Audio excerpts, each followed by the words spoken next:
All right, just a quick look at the Bruins depth chart. The guys in red will start the season on the LTIR, long term injury reserve list. Um, the Bruins are going to have to figure out a way to replace these guys. In the meantime, they're due to be out for an extended period to start the season. And Bergeron is still unsigned. He's still technically an unrestricted free agent. There's been a lot of rumors and reports saying he will sign with Boston for this upcoming season. Um, Not quite sure how that's going to happen with the $2.38 million in cap space the Bruins currently have without signing Bergeron. We'll see. Maybe Bergeron takes a team-friendly deal. I don't know. They might need to move out some pieces. We've seen at the draft that Toronto had to pay essentially a first-round pick to dump their goaltender's $3.8 million contract. So that kind of leaves you wondering, what are the Bruins going to have to do to dump some of these contracts? We'll see if that even happens. But essentially, it's pretty much the same roster from last year. Not much has happened in Bruins land. It's going to be a season of mediocrity. Yeah, let's get into it. And this is all. So Bruce Cassidy was the former coach. He was relieved of his duties in Boston. The new coach, Jim Montgomery, may change lines further depending on what happens and how the season goes and who's producing, and maybe find different matchups that Cassidy didn't find that work. So this may change, but probably not. First line: Marchand, Bergeron, DeBrusk. Pastrnak moved down to the second line purely for productivity, and it's worked. So now they have two lines that can produce. DeBrusk, when he moved up to that first line, was on a 40-goal scoring pace for the second half of the season. Bergeron, Selke winner. Marchand, heart and soul of the team kind of guy. Can produce at a point per game without any issues for the most part. Tailed off at the end of the last season, kind of went in a little bit of a slump, but I don't expect that to be a permanent thing. Second line, you have Taylor Hall on the left wing, Eric Haula centering that line with Pastrnak on the right wing. Again, Haula looked great. Looks great as the second line center. I think he was scoring. I think the numbers add up to he would have had a 63 or 64 point season over an 82 game span. Should he have started the season on the second line and stayed on the second line throughout the whole season, which is pretty good. That's kind of what you want out of a second line center. Respectable numbers. Third line, you want a lot more productivity from this line. You have Trent Frederick on the left wing, Charlie Coyle centering with Craig Smith on the right. Coyle's looked decent at times. Craig Smith had kind of a really rough year. And so did Trent Frederick. Trent Frederick hasn't really developed the way you wanted him to. We'll see if that changes with Jim Montgomery. He should be a little more hands-on with the younger players than Cassidy was.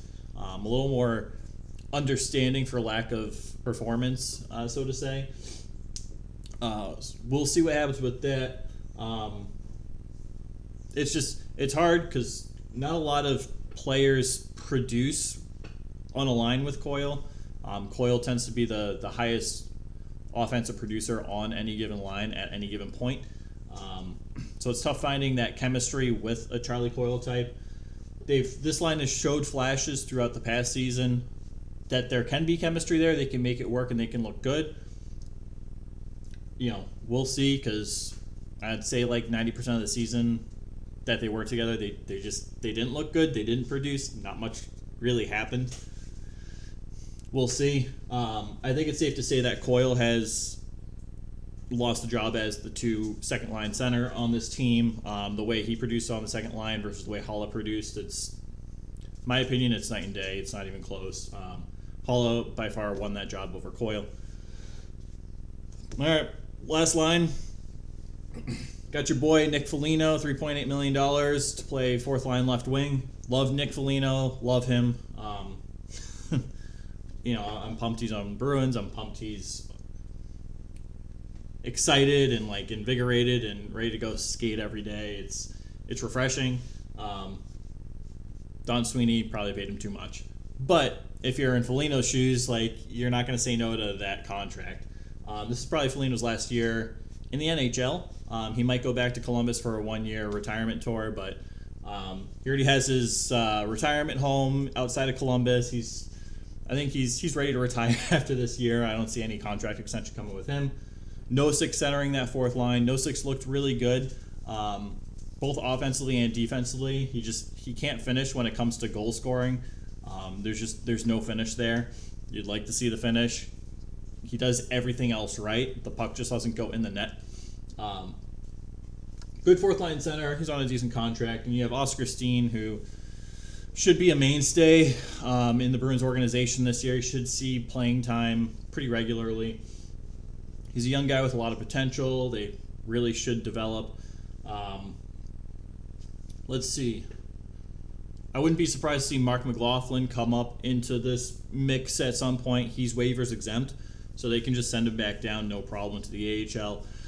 Jack Studnicka, once he's up in the Boston organization, he kind of needs to be there to stay, because then he's waivers eligible. So if they want to send him back down to the AHL, or like, I don't know, say Nosek gets injured, he's out for like 2 weeks, they have to call up a center because they don't have anyone. They call up Jack Studnicka. Once Nosek's back, you kind of have to keep Studnicka in some type of role, otherwise he's probably going to get claimed off of waivers if you send him back down. And then you're losing not a top tier or a great prospect, but you're losing the Bruins, one of the Bruins' top prospects. Bruins already don't have any prospects. They have Fabian Lysell, who is still playing in the WHL. That's about it. They have McLaughlin. They have a few guys who are good but don't project to be top 6 forwards or top 4 defensemen, except Lysell, but dude's still really young. Defense, you have Hampus Lindholm on the left D, McAvoy on the right. McAvoy will be out for a bit with an injury. Lindholm has looked great in a Boston Maroon uniform. They paid an arm and a leg for him, so you expect to be on that top pairing, and you kind of expect him to produce to an extent. He's a great player. He'll be fine. Second line, you have Grizzlik and Carlo. Carlo's a good 2 second line defensive pairing. Grizzlik, probably borderline third line pairing, but the Bruins have a lot of third line pairing defensemen, not a whole lot of second line pairing defensemen. Grizzlik, with his skating ability, and he's shown flashes that he can be really good.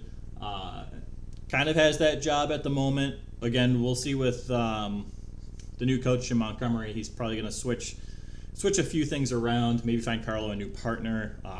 We'll see what happens. In the defense, really, aside from Lindholm, McAvoy, and Carlo, the rest of the defense can just be swapped in and out with whoever at any given time. I have Forbert and Clifton on that third pairing line. I think Forbert gets a decent amount of playing time because of how effective he is on that penalty kill. And Clifton he's really played exceptionally well this past year. He's developed into a great defensive defenseman. I'd be surprised if he doesn't get playing time. But at the same time, you got guys like Mike Riley, who has a great two-way game. And you have Zaboral, who was your 2015 first-round pick. Hasn't really looked bad when he's played in the NHL. Looks decent. Probably should get playing time to develop and, keep him on the right track. But I think it's going to be tough with having 8 defensemen that should see consistent playing time for any of these guys to really, develop further. Or I don't know. We'll see what happens with that. I think Sweeney needs to figure out the defense still. This has been it's been years in the talks. And then he goes out and acquires Josh Brown. Is it Josh Brown? They take him. Oh, there he is. Yeah, Josh Brown from Ottawa at the trade deadline. So they had 9 defensemen, and Josh Brown didn't play, but he was an everyday guy in Ottawa. And I don't know. I think Sweeney needs to figure that out. You can have a depth guy, or you can have a young prospect guy who needs some experience that can be a healthy scratch. I think Zaboral's beyond that point already. He should be seeing regular playing time. Riley, Forbert, Clifton, Grizzlik, should all be consistently everyday NHL players at this point. So I don't really know. You're going to make somebody unhappy by scratching them on any given day. Just the Bruins need to dump contracts. It's definitely defense. They need to figure that out. That's part of the issue going into this season. It was part of the issue going into last season, and they did nothing. Their defense is all right. They get a lot of defense from their forwards. You have Selke Winter, you have Coyle, who's excellent on defense. Marchand gets Selke votes every once in a while. Pastrnak back checks. DeBrusk can back check. Craig Smith and Frederick are decent on defense. Smith is iffy. Nosek and Felino are great defensively. So when you're with a third pairing defensive, when you're one of those lines of playing with the third pairing defensive pairing, you're relying on your forwards more than you should have to play defense, which sacrifices your offensive production to an extent. So I think the issue really starts with figuring out their defensive situation and moving from there. See what Sweeney does. If it's any indication of the past couple of years with the same issue, I don't expect anything to come of it. I think we're in for a very mediocre season as Bruins fans. Goaltending, you have Swayman and Ullmark. It'll be a 1A, 1B scenario. Swayman should get a few more starts than Ullmark. Depending on how they play. The thing is that Ullmark hasn't been bad. He's been a very good goaltender in a Bruins uniform, really throughout his career, even in Buffalo. He's consistent, to say the least. I feel like probably once every game he lets in a soft goal, and then he just makes ridiculous saves to close it out and keep his stats in good order. Swayman, I think he has a lot of potential, but I think if you start, really as any young goaltender, if you start them too often, too young, they don't develop properly, and they don't turn into superstar goalies. You have to take your time with goalies. There's no rush, especially when you have a guy like Ullmark. Swayman is also going to need to be paid after next year. I think that's doable. They have a lot of contracts that expire. You're going to have to pay Pastrnak as well. What's it called? You have Felino's contract up, that's $3.8 million. You have Craig Smith's contract that's up, that's $3.1 million. Haula, I think, deserves a pay raise, and because of that, may be gone. $2.375 million. Nosek, $1.75 million. So there's a lot of opportunity next offseason to kind of figure out the future. Chris Wagner's contract is gone next year. Trent Frederick is still an RFA at the end of next year. And the only defensive contract that expires next year is Connor Clifton, who definitely deserves a pay raise and really should be one of those mainstay guys in the Bruins organization. I think at this point, with the amount of heart, he'll drop the gloves. He's developed. He grows defensively. He just checks all the boxes you want from a Bruins player. I really hope he doesn't go, especially if you're only saving $1 million in cap space. I don't really think that's worth it. I think he plays well above $1 million cap hit at this point. So next year should be very interesting for the offseason. This offseason is very, very boring and bland. I was kind of hoping that we'd have some type of change at the general manager position in Boston so we can not have another season of mediocrity. You shouldn't be... So here's kind of my thing. It's you have glaring issues on the team, and Don Sweeney goes out and gets the left-hand defenseman, which is great. They very much needed that, but they also overpaid for that. You have Vakanainen, who is an excellent defender and young, and he's a first-round pick. He's a great prospect, and you gave out a first-round pick for Lindholm as well. Second-round pick, I think 2 second-round picks. You paid a lot for Lindholm. You paid a lot for that position. And then at what point are you really just sacrificing your future? Because there's no depth. There's no depth. I don't know. Going into last season, it was Bruins fans were curious to see how good their team was going to be, especially with the Hala, Coyle, Nosek. Like, it's going to be 2C by committee. Who's going to win the second line center position? And that hasn't really worked out. I think Cassidy did a decent job with the lines, at least the best job he could. I don't think there's a whole lot more you can do. It's going to be interesting for Jim Montgomery.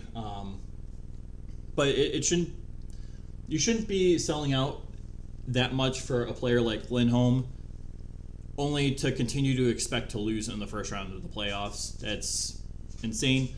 Either you're making a cup run and you sell out for the cup run, or you keep building towards the future. You keep building towards the playoffs in next year. You want to be a perennial playoff contender. You don't want to steadily decline and then sell all your future assets so you're just stuck in a decline.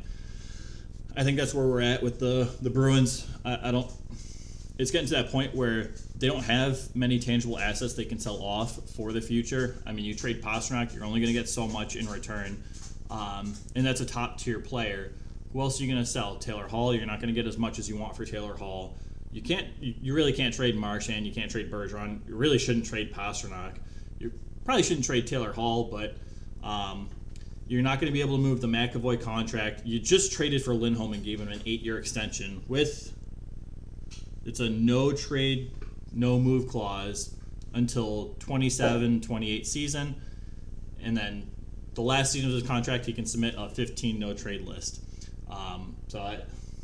You get into that point where there's only. I'll help you in a sec. My dog got the ball stuck. Only so much you can do. All right, I'm gonna go help my dog. Thanks for watching, guys.